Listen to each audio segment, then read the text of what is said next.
Aloha, shining ones. Here we are again.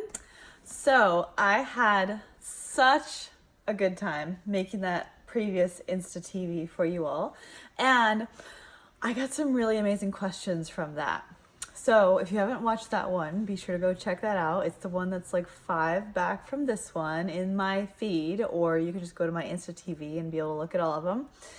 So, the question came up because a lot of what I've been sharing this week has been about, the importance of letting your magic out and the importance of being seen, and how magical the world can be when you do that, and about calling your power back and how that is such an empowerment. So several people asked me, well, how do I do that? How do I just start letting my magic out? I come from this religion and I'm worried what my family will think, or my family will think that I'm crazy. They've always thought that I'm crazy, or I feel scared. And it's I totally get it.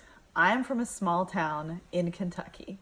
And so I totally understand. Sometimes my mom is kind of oh, I don't know, thinking about having a new moon circle, and just kind of so I get it. And so for me, I've just had to follow my heart the whole way. It's really my internal barometer. Then this is just me. My internal barometer for being in my integrity and being in my truth is so strong that if there's any deviation or any incongruence or dissonance, it's almost intolerable. um so I used to be an acupuncturist. I guess I technically still am, but so anyhow, so I had a whole successful practice, lived in San Francisco, had a practice for 5 years. It was amazing and wonderful.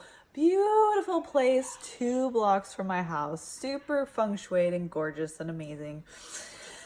And I was also working with a shaman, and so my healing work was becoming increasingly shamanic. And I really felt like what I was doing, when people, because there's a huge Asian population in San Francisco, and so there is a really good idea of what do we call alternative healing, and acupuncture is covered by insurance and things like that. And in that same sense, what is understood as acupuncture in that perspective was not what I was doing. There were needles involved, and there were essential oils and crystals and sound healing and all kinds of things. And I would sit in, it was a whole situation. So anyway, I started to feel out of alignment calling myself an acupuncturist. And so I started calling myself a multidimensional healer, all this kind of stuff. And I feel like Instagram is a really safe place. Compared to Facebook, even though Facebook owns Instagram, I feel like there's just so much less pressure, because in Instagram, there isn't this kind of cultural norm of having to be friends with people from high school or be friends with your aunts and uncles or your family or whatever. And so I can be friends with all y'all, and my other family can also be involved, and people from high school can also be watching this. And through using Instagram as a platform for creative self-expression, which always comes first before selling.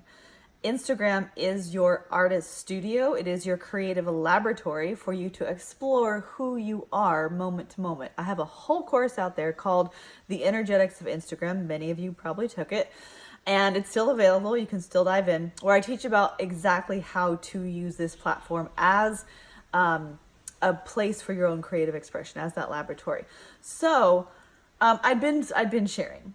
I'd been sharing on Instagram. I felt safe on Instagram, and I felt like I could talk about these different things that I was doing. So a friend of mine asked me to do an interview. It was for this huge Ayurvedic company, and we were going to do a series of interviews, and they had tons of viewers. And so she sent me the questions, and they were all what is the best acupuncture point for headaches, and what is the acupuncture points for PMS? And I was fucking shoot me in the face. Am I not being clear? Did I stutter? I felt like I had been saying that I'm doing shamanic work. I felt like I had been posting about like, crystals, and I was wearing galactic leggings all the time, and I was like gluing rhinestones to my face, and I was like, what part of magical do you not understand? And so I got super pissed. And luckily she was out of town, because I was like, and I was like, this is not appropriate. I cannot talk about this. Like, the integrity like was breached. I was like, like, that is not my truth. I cannot say that anymore. So we started talking about energetic hygiene. It was like it turned to this whole thing. And so, we found a good compromise, and I felt seen, and I felt like I had an invitation to step forward and share the more magical parts of myself and the more magical parts of my practice in a bigger way. And that was also like, while she was gone, like on that vacation, while she was gone over the weekend, I was like, I got this tattoo, because I was like, clearly I'm not being loud enough, because people who I consider as friends are not getting it, So I was like, I need to be louder. I need to be clearer. I need to have this shit on my arm so people can see it. And this was a direct download from an LSD flashback, basically. And so I was just like, all right, allow me to enunciate here. So you finally get to that breaking point where you're just like, I cannot lie anymore, because that is what you are doing. There's a beautiful friend of mine on Instagram who does a comedy act, and she was talking about people pleasing, and she was like, people pleasing, you know what that is? Lying. Like, you think you're helping everybody with all of your lies? So she's amazing, Chrissy Brady Smith. So you got to get to a point where you just decide, like, I cannot lie anymore. Like, the incongruency is like choking me, and I can't do it anymore. So you get to that point. The other thing is about your perspective of other people. This is super important. I want you to listen, okay? So many of us have this idea that our families will not accept us because they think that we're too woo-woo and too magical, or too weird, too out there, whatever.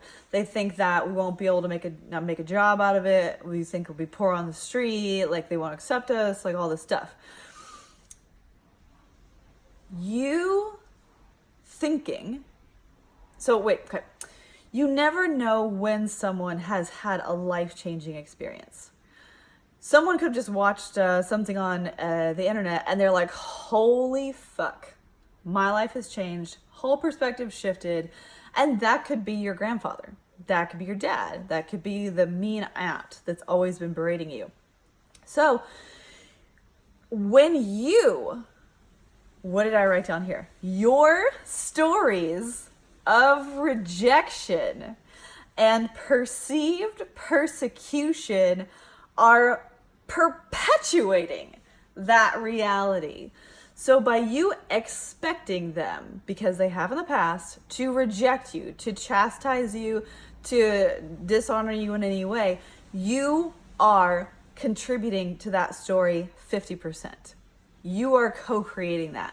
So the minute that you're like, whoa, not doing that anymore, that opens up. You give them permission to change. You want to change, you got to give other people permission to change. You want to have permission to be different, you have to give other people permission to be different.